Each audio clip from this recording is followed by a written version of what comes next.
Been a sort of a nebulous thing since the folks came in the very first time. How does somebody that's going to take this bus figure out what it's going to cost them for the trip?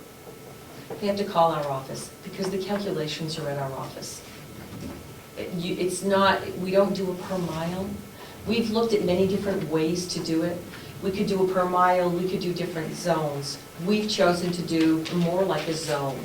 And then when we do our zones, if you're local, it's probably a $2 trip. Say our station is going to be Conway, say North Conway. Within North Conway, a general fare might be $2 or $3. $2 is a suggested donation of $2 for seniors.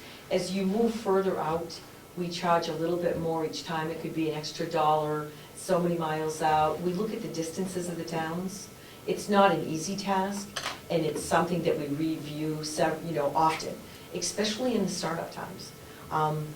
When we start up a system, there are so many variables that we are not informed of when we do start it up, that start to come to the top and surface, that are brought to our attention. We sit down and revisit this a lot, and I will tell you that the whole first year is something that we visit, and we will make adjustments after the first year, could be after a year and a half.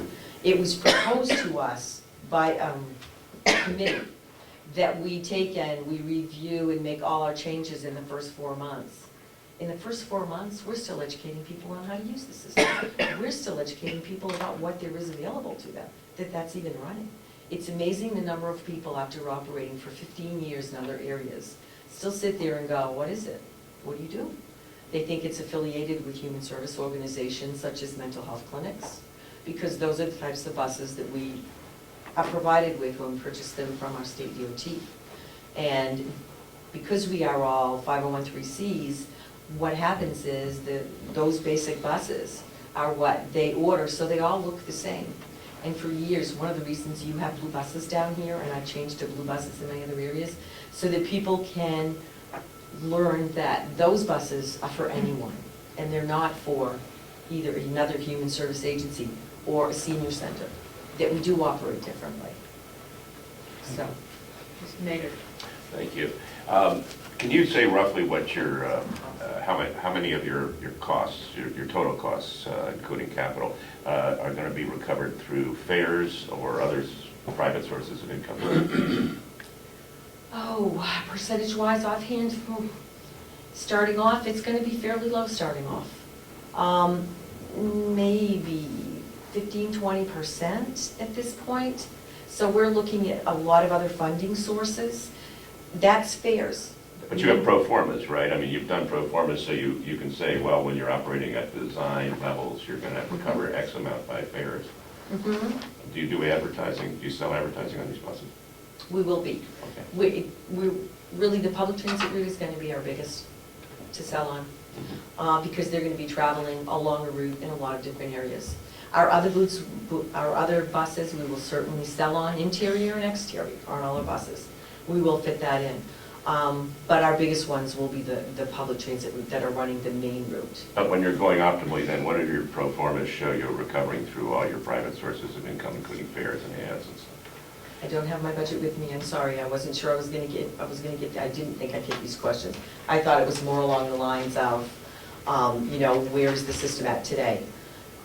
I'm going to say we're going to hope to get, I don't have it on here either. We're going to hope, and we don't sell advertising, we ask for sponsorships. So we're hoping to get a good, maybe 10%.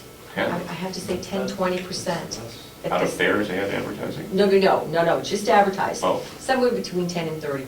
I've actually been speaking with an individual who works in the area that wraps buses, that is working with us for advertising, to promote advertising and look at bus routes. But I know you don't necessarily have the numbers with you, but do you have a guesstimate as to the total percentage fares and advertising, private money, private I don't have income that breakdown versus? with me.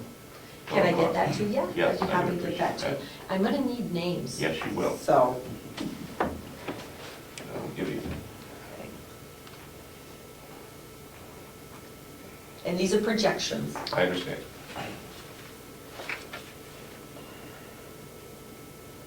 Thank you. No problem. Any other? Damon? Let Henry go, I got Okay. more of it.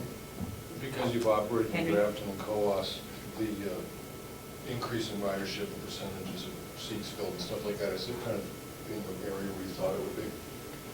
Because you have experience in the other counties. You're talking about where you're in these? Right. In your area. For the on-demand, Yeah. right, it's gone up and up. Yeah. Is that flowing along what you saw in the other counties? For your demand response, it is. The only difference is that because that's all you have operating here, Right. we're incurring a lot more expenses. The numbers itself, yes. Yeah, well, I mean, you explained that. Yep. I just, one question I have is the reason, is one of the reasons that the fixed route isn't operating is because there is a bid out there that the person hasn't been satisfied with the answer? Is that what you were saying? Right. Okay. The bid Was came- that bid, was it a public bid? It was. It was. So it was a publicly offered bid? Yes, it So was. what's the company that's trying to get the bid? It was, it's Entertainment Tours. It's a company that does coach tours, and they also operate other, in the North Conway area, they operate White Mountain Transit or the Village Trolley. Okay. Damon? A couple things. Just big picture, well, I've got 3 questions. Big picture, how close is the Blue Loon to sort of just completely becoming insolvent?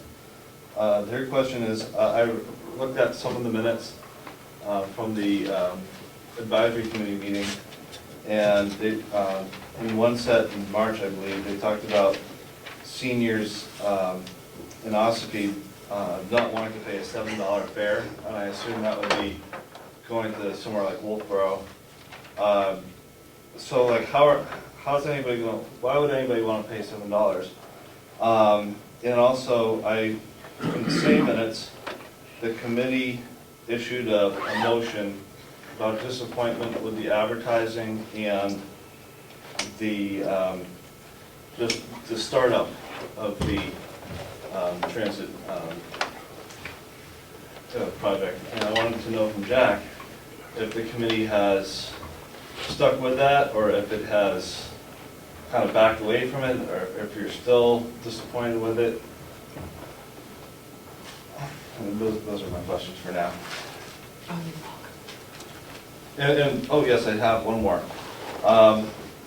Beverly, we spoke yesterday on the phone, and at that point you didn't have a comment, but now we're talking about it, so I was just kind of wondering what changed between yesterday and today.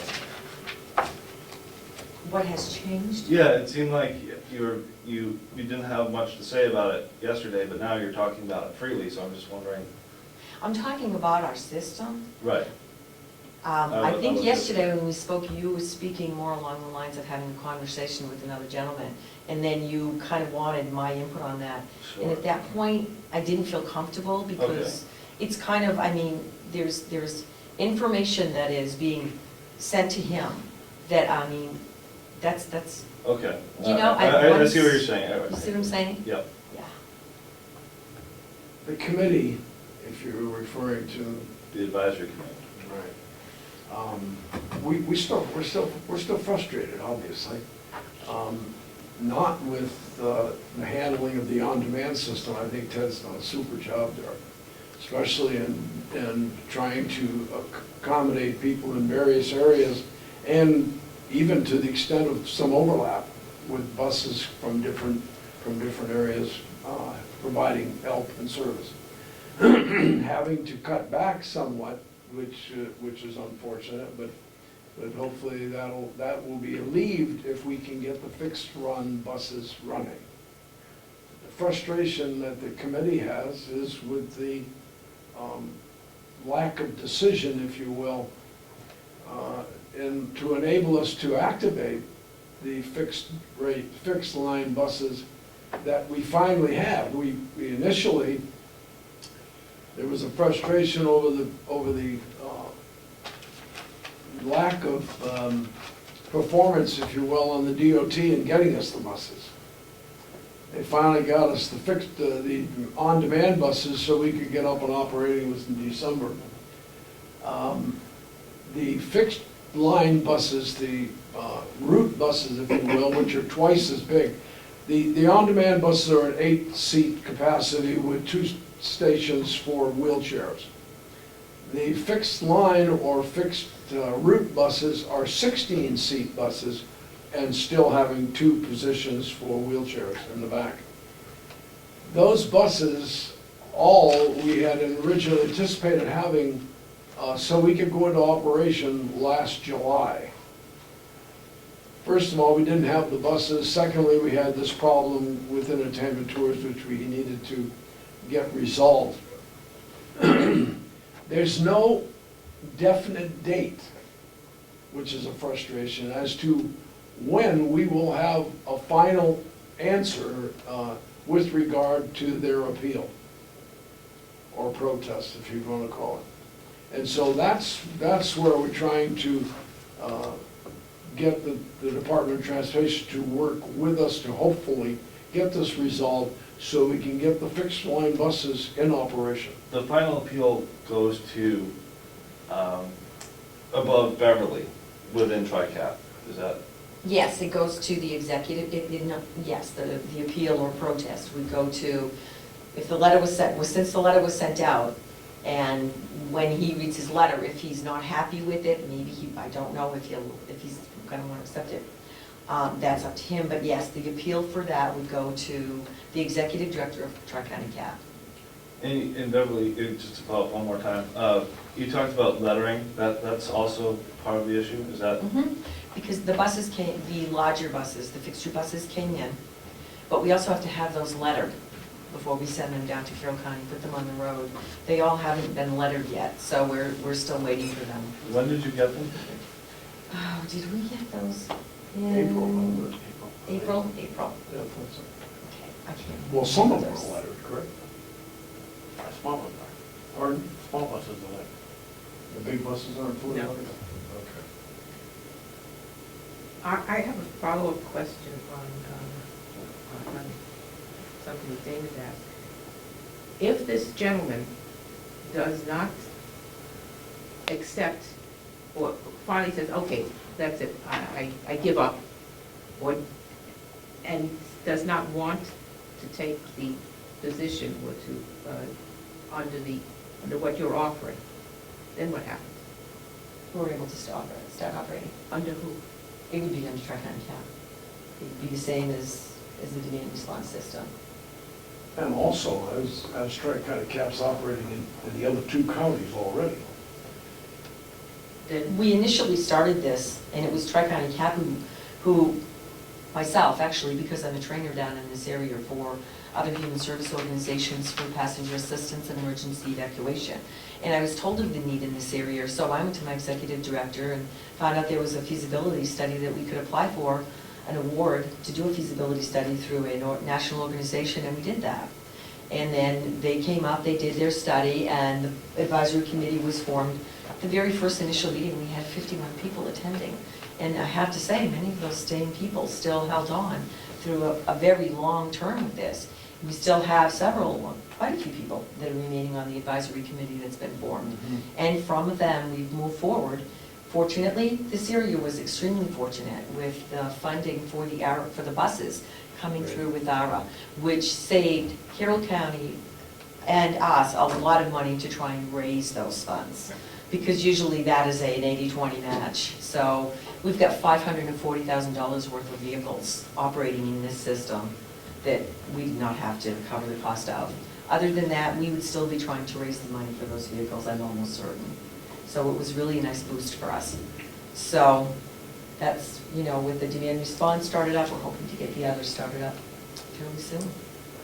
can I go back to another question then having to do with this gentleman who's holding up the works? If Tri-County operates its transit system in other areas that you operate, Grafton and Coast, why did you choose to go with this, open this up to someone else to do? We didn't. The DOT informed us that because there was another operator in the area, that we had to put this out to bid and try to contract with another operator, see if that would be feasible to do. So we had to do that. In the other areas that we